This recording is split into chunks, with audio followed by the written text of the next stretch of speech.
Ternyata penampilan bukan hal yang utama. Lagi pula, tampil imut itu nggak cocok dengan karakter wajahku. Benar, jadi diri sendiri memang lebih baik, ya kan? Ya, karena itu aku memutuskan untuk kembali jadi diriku yang seharusnya. Tidak ada lagi tampil imut. Yang ada hanya aku yang biasa. Penampilan bukan hal yang utama. Lebih baik jadi diri sendiri aja. Tapi gimana kalau misalnya diri kita sendiri itu buruk? Apakah kita tetap menjadi diri sendiri? Ya, kalau penampilan kita buruk, diperbaiki itu boleh kan?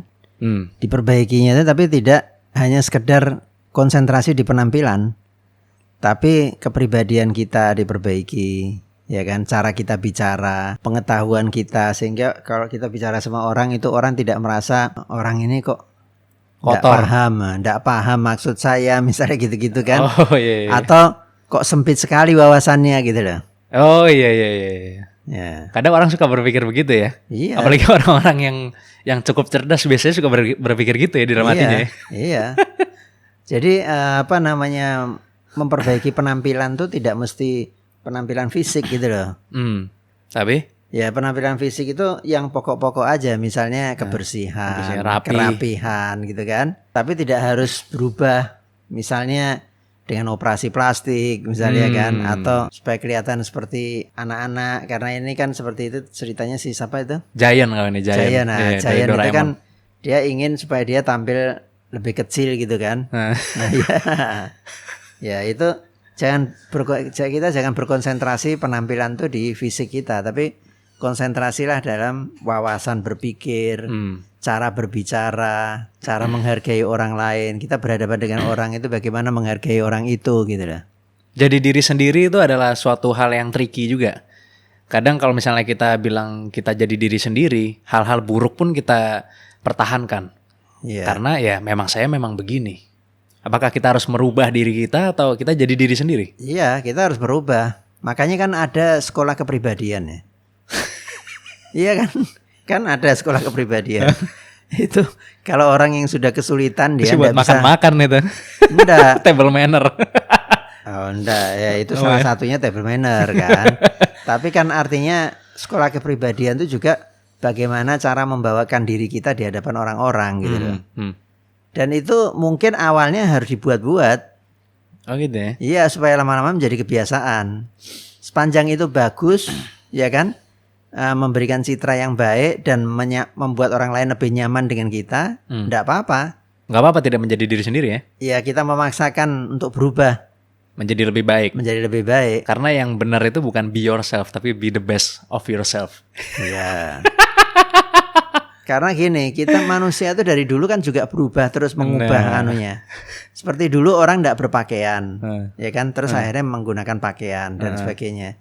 Itu kan sebetulnya juga harus dipaksakan. Awalnya dulu mungkin orang kalau Gatal-gatal kali ya. Iya. Gitu kan? Jadi ya harus diperbaiki, memang penampilan diperbaiki. Yang penting tujuannya itu untuk supaya kita itu orang menjadi nyaman kalau bertemu dengan kita gitu kan. Coba kalau kita enggak pakai baju, kita ketemu orang kan. Nggak Pasti- sopan ya jadinya ya. Ya akhirnya orang mengatakan itu tidak sopan. Setelah itu menjadi budaya. Nih. Awalnya dulu enggak apa-apa kan. Iya semua orang juga begitu gitu Nah, ya. tapi terus lama-lama menjadi kelas tertentu. Kalau orang pakai baju itu berarti orang itu lebih terpelajar, lebih terhormat dan sebagainya. Nah, lama-lama menjadi budaya.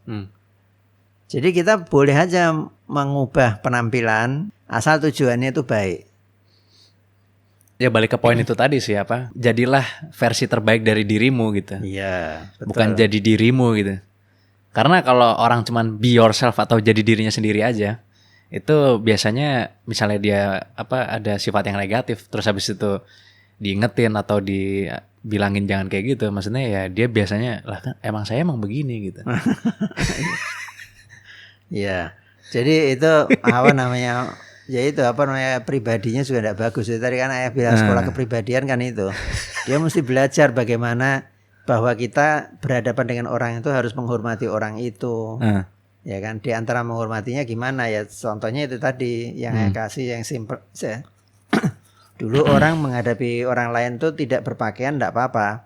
Ya. Tapi sekarang kalau kamu ada tamu, kamu enggak pakai baju, kamu menemui tamu itu pasti nanti akan jadi berita di Iya di mana? sekompleks ini Atau semua dikira tahu. orang gila lah gitu ya. Iya gitu. Berarti nggak benar ya, maksudnya kalau misalnya orang ya saya memang begini gitu. Kalau kamu nggak mau silahkan saja di sana gitu, misalkan gitu. Ya itu nanti akhirnya jadi orang yang apa istilahnya itu? Toxic. Enggak, orang yang maunya sendiri itu apa? Ada istilahnya. Egois. Bukan. Lupa ya. Akhirnya jadi dia maunya sendiri ya. Ya jadi orang enggak mau bergaul sama dia karena dia tidak punya tata krama kan. Tapi makin sekarang makin banyak orang yang begitu tuh.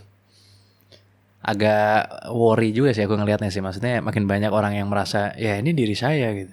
Tapi enggak sopan gitu. Ya orang itu harus belajar kepribadian. Oh gitu ya. Menyerah atau tidak, kau terlalu memikirkan yang sudah lalu dan yang akan datang. Ada pepatah, kemarin adalah sejarah, besok adalah misteri, hari ini adalah anugerah. Jalanilah yang ada sekarang.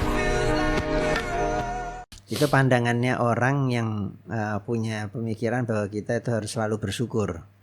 Oh gitu ya. Nah, jangan terlalu memikirkan yang ada di masa lalu dan juga yang akan datang gitu. Iya, karena yang akan datang itu adalah misteri kan. Iya. Memang betul misteri. Tapi kalau kita sama sekali tidak memikirkan yang akan datang ya, kita boleh jadi akan terkejut-kejut berhadapan dengan sesuatu yang di luar dugaan kita gitu. Kalau kita tidak memikirkan esok hari, jangan-jangan kita ketemu dengan sesuatu keadaan yang kita tidak suka, yang kita bertentangan dengan kehendak kita kan. Nah, kita menyesal sudah sampai pada waktunya gitu kan.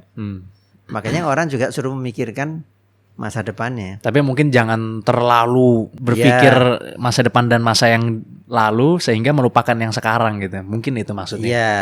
Soalnya sekarang ini harus dinikmati gitu kan. Dinikmati, disyukuri. Soalnya ini quotes-nya dari orang terkenal juga nih, aku pernah dengar nih. Iya, bukan betul. Dari kartun ini. Iya, betul ya. Saya pernah dengar juga itu. Iya kan? Dan itu seringkali dijadikan alasan sama orang-orang tertentu bahwa kamu tidak bersyukur, kamu hanya mikirin yang ke depan aja. Padahal kan orang itu asal besok bisa makan itu sudah cukup, gitu kan? Udah semua itu masa depan kita itu di tangan Tuhan gitu. Jadi kita ya ndak usah terlalu mikir gitu kan. Ya menurut saya itu tidak sepenuhnya benar orang begitu. Orang tetap harus memikirkan masa depan gitu. Tapi tidak usah karena terlalu khawatir dengan masa depan, ya kan, sehingga dia hari ini itu ndak menikmati hidup dan tidak bersyukur. Padahal dia sudah dikasih nikmat banyak sekali. Penting juga ya untuk memikirkan masa depan, untuk perencanaan. Iya, merencanakan target-target di kedepannya ya kan. Iya. Sangat penting sekali ya.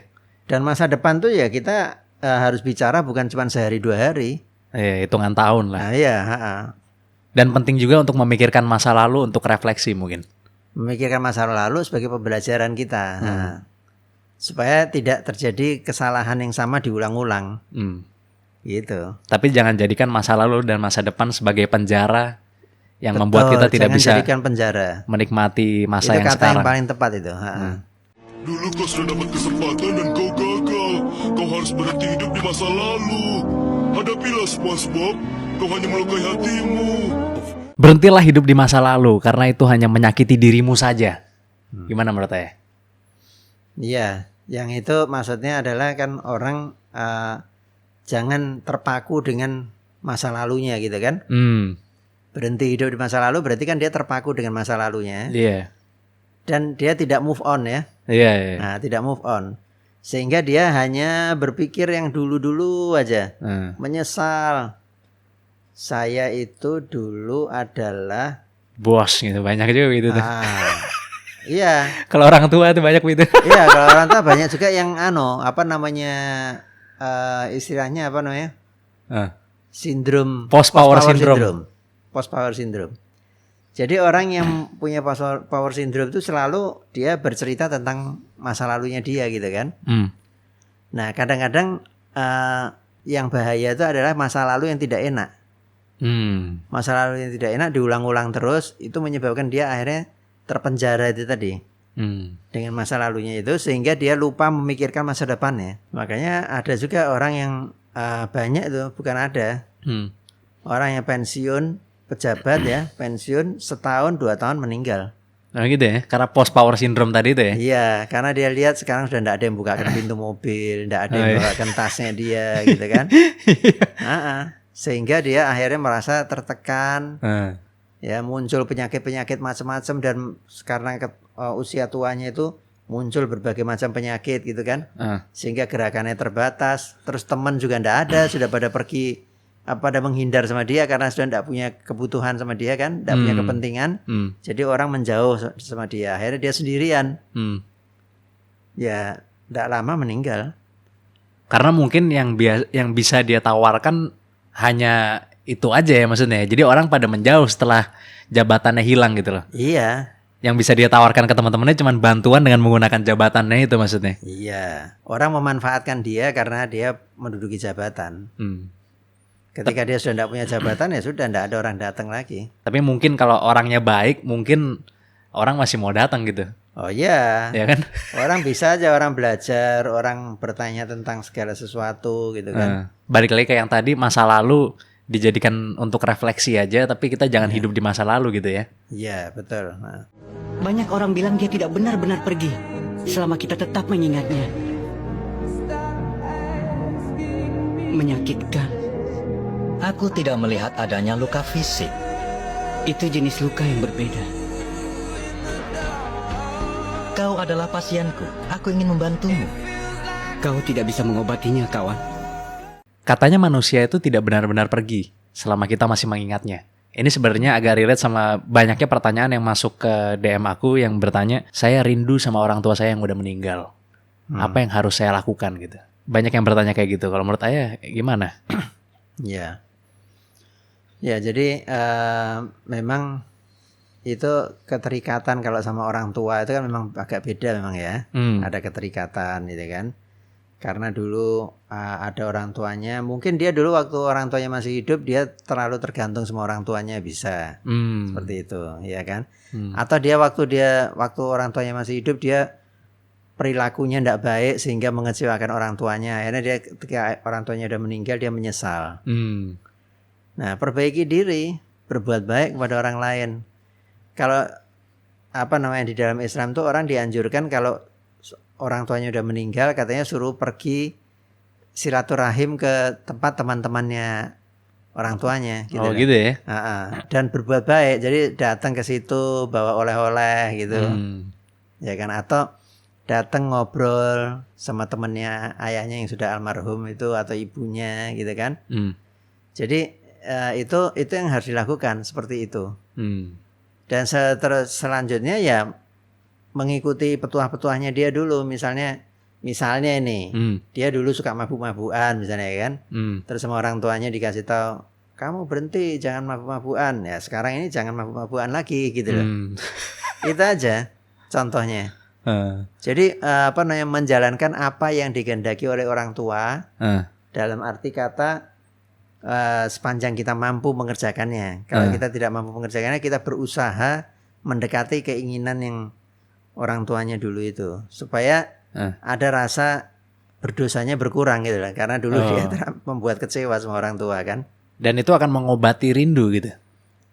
Bisa mengobati rindunya juga. Baiklah, Nak. Coba ceritakan pada Tuan Krim apa masalahmu. Sebenarnya begini. Sudah cukup. Tidak semua yang kau katakan yang penting. Terkadang apa yang tidak kau katakanlah yang penting. Mengerti? Mengerti Tuan Krem. Tidak semua yang kau katakan yang penting. Terkadang apa yang tidak kau katakanlah yang penting katanya. Itu kalau orang kebanyakan cerita begitu. Kan ada orang yang mau menyampaikan sesuatu, tapi panjang sekali dia cerita macam-macam gitu kan. Nah itu makanya di stop sama dia. Ya ada orang yang begitu. Gitu ya. Nah, katakan yang penting saja, maksudnya kan gitu itu. Nah ya, jangan kamu cerita terlalu panjang lebar hal-hal yang tidak penting kamu bicarakan gitu. Banyak orang yang ngomong panjang lebar ketika dia mendapatkan masalah karena mungkin dia merasa lebih lega gitu karena ngomongin itu terus ya kan. Ada perasaan lega yang sebenarnya perasaan lega itu palsu sih kalau menurut aku sih. Cuma sementara. Ya silakan kalau yang gitu itu. Ya kan kalau yang begitu itu datang aja ke psikolog aja. Oh gitu ya. Jangan ke teman gitu ya. Namanya itu terapi ventilasi namanya. Jadi dia menceritakan semua yang ada itu diceritakan semua Biasanya didengerin aja sama psikolognya itu. Nanti dia bayarnya itu kan berdasarkan berapa jam-jaman. 1 jam sekian bayarnya gitu kan. Kalau cerita sama orang ya to the point aja. Kalau sama teman, sama siapa, guru misalnya ya to the point aja. Kalau orang kadang-kadang orang bilang saya bisa membantu, itu kan tidak berarti dia unlimited membantunya. Iya, ada batasnya juga maksudnya. Ada batasnya. Kalau mau mengeluarkan semua isi hatinya ya silakan pergi ke psikolog. Itu opsi yang lebih baik. Iya. Karena mungkin dapat solusi pulang dari situ gitu ya. Iya. Atau kalau enggak ya suruh berdoa, mengadu kepada Tuhan. Kalau mengadu kepada Tuhan kan unlimited. Unlimited ya. Mau 10 jam juga boleh. Tapi keras gak apa-apa. Ya. Sampai sampingnya nggak bisa tidur. Iya. Ya kalau mau keras-keras ya di kamar sendirian, dikunci kamarnya. Malaikat tidak pernah salah, setan tidak pernah benar. Sedangkan manusia bisa salah dan benar. Maka kita dianjurkan saling mengingatkan, bukan saling menyalahkan. Ingat, musuh manusia bukan setan, melainkan dirinya sendiri. Musuh manusia bukan setan, melainkan dirinya sendiri. Betul. Gimana menurut saya? Iya. Tapi kita kan selalu nyalahin, maksudnya wah ini si kampret nih setan, gara-gara godaan setan nih saya jadi begini. Iya. Nah, gitu kan. Itu ayah dulu pernah menjelaskan dalam suatu ceramah gitu kan. Bahwa orang kenapa kok bulan puasa katanya malaikat diikat semua. Setan diikat kan. Setan diikat semua, tapi kok orang masih ada yang berbuat maksiat, ada yang berbuat dosa. Ya itu berbuat dosa itu dari dirinya sendiri. Oh gitu ya. Jadi tidak semua dosa itu karena gangguan setan. Manusia ini mau menang sendiri dia. Setiap ada melakukan kesalahan dia bilang katanya, wah maaf saya hilaf, saya digoda oleh setan. Padahal enggak, itu dari dirinya sendiri gitu loh. Ya kan, jadi memang diri sendiri itu yang paling dominan mengatur kita, itu diri kita sendiri.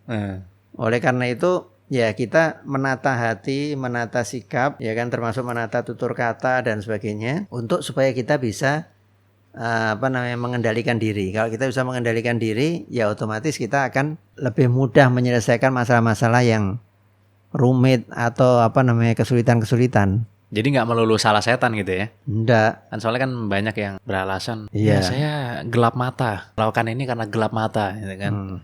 Atau misalnya orang megang pisau kan kadang saya, hati-hati setan lewat nanti gitu kan? Jadi kesannya orang kalau nusuk tuh karena setan. Karena setan. Padahal kebanyakan kasus penusukan tuh yang bikin manusia sendiri gitu. Setan cuman ibaratnya setan itu bensin kalau menurut aku. Iya. Manusia tuh yang ngatur ada api atau enggak di saat itu ibaratnya. Iya, jadi kalau manusia nggak ada apinya disiram bensin sampai kapanpun cuman kuyup doang nggak kebakar gitu kan. Iya. Jadi setan itu kan juga punya selera kan. Dia mau ganggu orang itu juga ada seleranya. Oh ini orang yang seperti ini yang saya ganggu gitu kan. Dia lebih suka mengganggu orang-orang yang tertib malahan. Oh gitu ya. Ya untuk digagalkan. Kalau orang yang udah jahat orang yang udah jahat perlu diganggu lagi. Diganggu sudah jahat sendiri dia.